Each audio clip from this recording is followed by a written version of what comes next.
All right, we are the Pufferfish, and this is our presentation on ethics.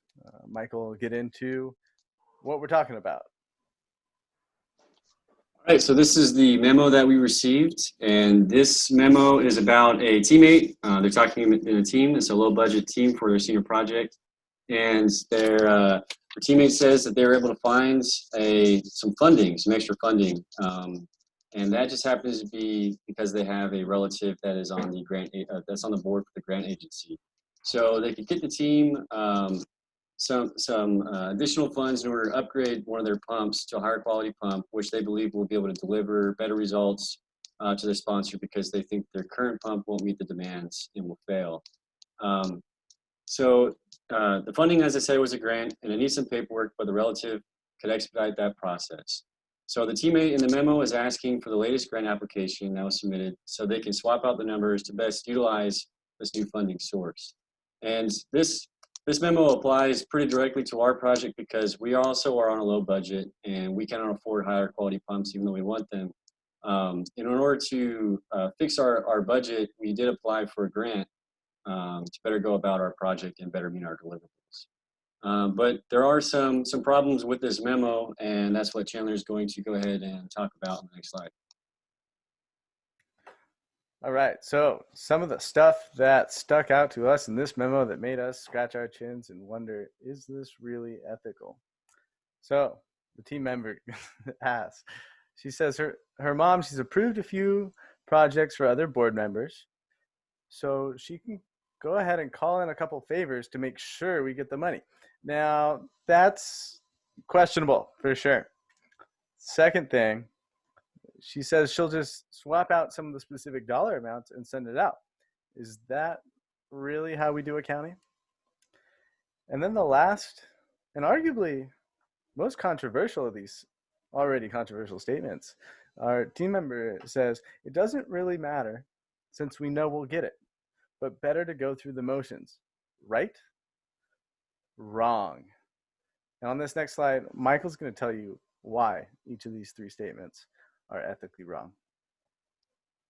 So as engineers, we have to abide by these NSPE canons. And one of the canons that we identified was being violated here is to avoid deceptive acts. As Chandler just said, when you go to swap out some of the specific dollar amounts and just send it out, that's a deceptive act so that you can just basically go through the motions, and you already know that you have someone there that's going to pull their strings in order to get your thing approved. That also ties into the other NSP canon, which is where you conduct yourself honorably, responsibly, ethically, and lawfully, so as to enhance the honor, reputation, usefulness of the profession. When you say it doesn't really matter, but let's just go through the motions, let's change out these numbers, let's call in our favors. Now what you're doing is you're kind of bypassing the whole point of the board for these grant approvals. And the point of the grant approval process is that people that need the money for their projects get approved, and people that don't really need the money for their projects, they have to wait a little bit longer in order to get that funding. But the moral of the story is that the funding goes to where it needs to go first. And by doing this, by saying these things that's in the memo, you're basically trying to bypass that in order for your own gain. So it's just not an honorable or respectful way to do that, and it damages the reputation of the profession. But there are alternative responses that we can use to respond to this memo, and that's what Jenny's going to talk about in the next slide. Right. In response to the message, there are several alternative actions that you could take. Disclosing the relationship and asking for an impartial reviewer is one great option. But the problem with this solution is that we will not know if the reviewer is impartial. In other words, the team member's mom might call in a couple favors to bypass our disclosure statement. We could apply for a different grant without a conflict of interest. There are countless funding opportunities available for students. We could ask our sponsor if they are willing to increase our budget to accommodate an upgrade. We could ask the higher quality solenoid pump manufacturer for a donation because we are a student group working for a nonprofit company, It might be a long shot, but there's no harm in asking. The manufacturer might have a spare or a rental. Lastly, we may choose to not apply for the grant. We could be thrifty with the original budget. After careful evaluation of our design, we may decide that we have developed a good enough solution, or iterate the design in a new direction altogether.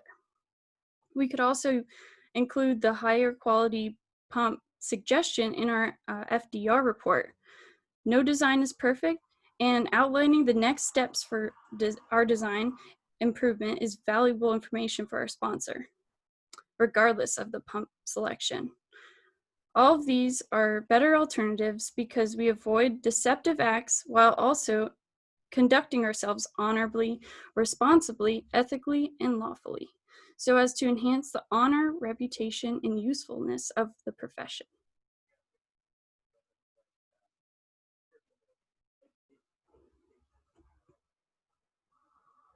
So what if this isn't unethical? Does asking the application reviewer for help tailoring your application count as unethical? If that's not, where's the line between asking for help and asking them to just put it through? The other question we have is, should one consider the ramifications of unsuccessfully completing the project? Is it possible that by not completing the project, there's an overall less amount of good going towards the community or the society, so that in such a case, it's worth going and securing the funding, is it? Over the other groups that are also competing for those same funds. So should one consider those ethical implications? Thank you for listening to our report. I hope that the listener has heard something that they may not have thought about the ethical obligations of engineers in the past.